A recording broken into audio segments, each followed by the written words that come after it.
أعوذ بالله من الشيطان الرجيم. بسم الله الرحمن الرحيم. In the name of Allah, the most beneficent and the most merciful. Here we are in Pakistan International Schools Types Virtual Learning System, and this is our social studies book for class 5, which we are following. Students, today we are learning the third part of this book of 5, which includes the history and the rights. We will talk about the history and the rights. So, this is our lesson number 14, Early History of Islam. In this lesson, we will learn about the rightly guided caliphs and Umayyad and Abbasids period. So, let us start lesson number 14, Early History of Islam. In book 4, last year, you read about the advent of Islam and passing away of the Holy Prophet sallallahu alaihi wasallam in 632 century. By that time, many of people of Arabia and surrounding countries had accepted Islam as their religion. The Arabs belonged to a various tribes controlled by different leaders. They would have returned to their tribal ways into the had been they would have returned to their tribal ways if there had been not a strong leader to hold them together. The right guided caliphs radiallahu anha. The people in Makkah had different views about who should lead the Muslims after the sorry the people in Medina, not the Makkah. The people in Medina had different views about who should lead the Muslims after the death of Prophet sallallahu alaihi wasallam. After a meeting with the leaders of the countries of the communities, the Prophet sallallahu alaihi wasallam's father-in-law Hazrat Abu Bakr radiallahu anha was chosen as the leader of the Muslims. Thus, Hazrat Abu Bakr radiallahu anha became the first caliph. He was simple, sincere, and pious leader who was also a close friend of the Prophet of Islam sallallahu alaihi wasallam.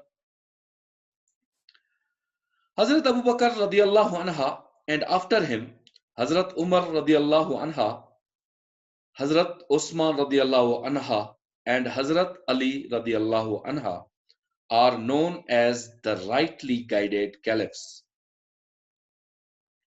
Their positions is held in high esteem, as they were the close companion of the Prophet sallallahu alaihi wasallam and had observed and learned from him. They were guided by prophets sallallahu alaihi wasallam example, and their khilafats, governments of the newly established Islam state, are upheld as a role model. During the early period of Islam, in Hazrat Abu Bakr's radiallahu anha time, there were many uprisings, as some people still held on their old beliefs. Some of them refused to pay taxes, and some declared themselves to be prophets. These revolts were put down by Hazrat Abu Bakr radiallahu anha, and soon the whole of Arabia was united under the banner of Islam. Islam spread to Syria, and the great work of compiling the Holy Quran was begun. The second caliph was Hazrat Umar ibn al-Khattab radiallahu anha. Under his leadership, Islam spread further into Syria and into Iraq. Battles were fought against the Persians, and the followers of Islam took control of half of the Jerusalem and Palestine, Persia, and Khorasan. The next country to came under the influence of Islam was Egypt, where the garrison town of Al-Fustat was set up and much later developed into Cairo. All this took place within 10 years of the Prophet's sallallahu alaihi wasallam's death. Hazrat Umar radiallahu anha Khilafat is noted for spread of Islam and for his able administration. He set up the basic system for sound government. The third caliph was Hazrat Osman ibn Affan radiallahu anha. During his time, Muslims went as far as Cyprus. Islam had spread very quickly throughout the region. In 656 century, Hazrat Osman radiallahu anha was martyred by some people who strongly disagreed with some of his decisions. The important work of the completion of the Holy Quran was done during the Khilafat of Hazrat Osman radiallahu anha. The fourth caliph was Hazrat Ali radiallahu anha. The Prophet's sallallahu alaihi wasallam's son-in-law. He was the son of Abu Talib, the Prophet sallallahu alaihi wasallam's uncle. Hazrat Ali radiallahu anha faced a lot of trouble from different groups and spent a lot of time trying to stop his followers from fighting with each other. To deal with these problems, he had to move the capital to Kufa, a town in present-day Iraq. In the end, he too was martyred in 661. Next, the Umayyads and Abbasids periods. Now we are talking about the Umayyads period. Hazrat Ali radiallahu anha was followed by other leaders, but none of them was strong and powerful as the first four caliphs radiallahu anha. Disagreement arose between the various groups of Muslims and two major groups, the Sunnis and Shiites, or you know very well, the Shias, came into being, but the rulers always worked to keep all Muslims united. And in time of war or crisis, the Muslims worked together as one unit. The Umayyad dynasty began in 662 when Amir Muawiyah ibn Abu Sufyan took over. After the death of Hazrat Ali radiallahu anha, the capital of empire was moved to Damascus in Syria. During this period, Muslims' influence spread eastwards into the subcontinent with Muhammad bin Qasim and his troops, and westward across the North Africa and into Spain under Tariq, the point where the Muslims cross the Mediterranean. You can see this is the Mediterranean. Mediterranean is known as Gibraltar. So this is called the Gibraltar or Jabal Tariq. The Europeans' version of Jabal al-Tariq, Tariq's hill. So you can see in this figure, this is called the Jabal al-Tariq, or it is to be called as a Tariq's hill. So you know very well the Tariq bin Ziyad who crossed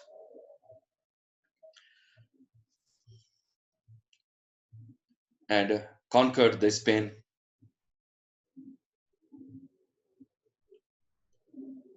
The Mediterranean is known as Gibraltar, the European version of Jabal al-Tariq. Tariq's Hill. The Umayyad rule ended when the Abbasid came to power in 747. However, Muslims continued to be rule Spain for the next 800 years under different dynasties. The Umayyads were followed by a number of powerful kingdoms, including the Tahirids, Safavids, and Samanids, Ghaznavids, and other within the Islamic Khilafat. Battle, battles were fought and more areas came under the influence of Islam. In Central Asia, Kabul, Samarkand, and Bukhara came under the Islamic banner. In the subcontinent, the subcontinent means India and Pakistan is called the subcontinent. In subcontinent, with Muhammad bin Qasim's invasion in 711 or 712, Muslim rule spread through Sindh into lower Punjab and regions became part of the Umayyad Empire. In the first large invasion of subcontinent from the northwest by Mahmud, the ruler of Ghazni, a state in Afghanistan, he attacked India several times and his final attack in 1030 was on the famous temple of Somnath, known for its enormous wealth. However, Mahmud always went back to Ghazni, where he died and is buried. He was followed by Muhammad Ghori, also Afghanistan. Muhammad Ghori stayed on as the ruler and made Lahore his capital. Lahore is in Pakistan. His successor, Qutbuddin Aibak, set up the Delhi Sultanate, and thus the whole of the North India was conquered. The religion of Islam and its culture became very much a part of everyday life in the region. The spread of Islam in the subcontinent continued over the next few centuries and reached its peak under the Mughals. At the same time, Islam had also spread to many countries in other parts of world. In the West, battles were fought between Muslims and Christians from the 11th to the 13th centuries, especially over the control of Jerusalem, which is sacred to Islam, Christianity, and Judaism. So, boys, this is the end of our chapter. So, you have learned very well, and I have also given you some explanations. So, now we are solving the end of chapter's question and answers. There are 6 questions are given in this chapter. So, I am reading question number: what problems did the Hazrat Abu Bakr faced as a caliph? So these are the 6 questions. So I am giving you the explanation in the next, and I have solved these questions in the next page. So now, question number 1: what problems did Hazrat Abu Bakr face as a caliph? So its answer is, during Hazrat Abu Bakr's time, there were many uprising, and some people refused to pay taxes, and some declared themselves to be the prophets. These revolts were put down the Hazrat Abu Bakr radiallahu anha. Question number 2: why are the first 4 caliphs held special esteem? Answer is, the four rightly guided caliphs are held in high esteem as they were the close companion of the Prophet Muhammad sallallahu alaihi wasallam. Question number 3: in what way did the Hazrat Umar contribute to Islam? Answer is, during the Hazrat Umar's radiallahu anha rule, Islam spread far and wide. He was an able administrator who set up the basic system for a sound government. Question number 4. What major work was completed during the time of third caliph?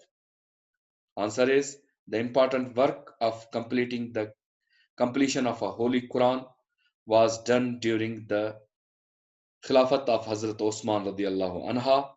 Now the question number 5. When did Spain came under the Muslim rule and how long did this rule last?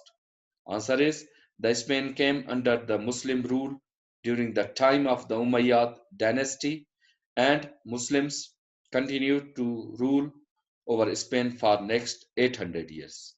Question number 6. During which century did part of Sindh and Punjab came under the Muslim influence? So its answer is in the 8th century under Muhammad bin Qasim.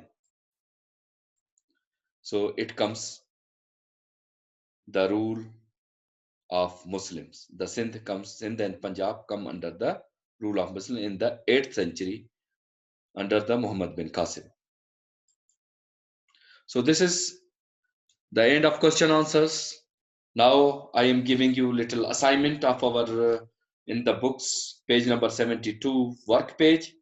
So here are two exercise question. Question number A, name some Islamic countries in the following areas. So you can, this is your homework. You can write the name of Islamic countries in the following areas. And question number 2, name the first 4 caliphs and also give date of their rule. So you know we have learned in our this lesson. So you can understand and you can when you can read it again, you can write the 4 names and their dates of their rules. So now students, this is end of our chapter. So inshallah we will meet again in the next lecture. Till then, thank you very much and wish you all the best.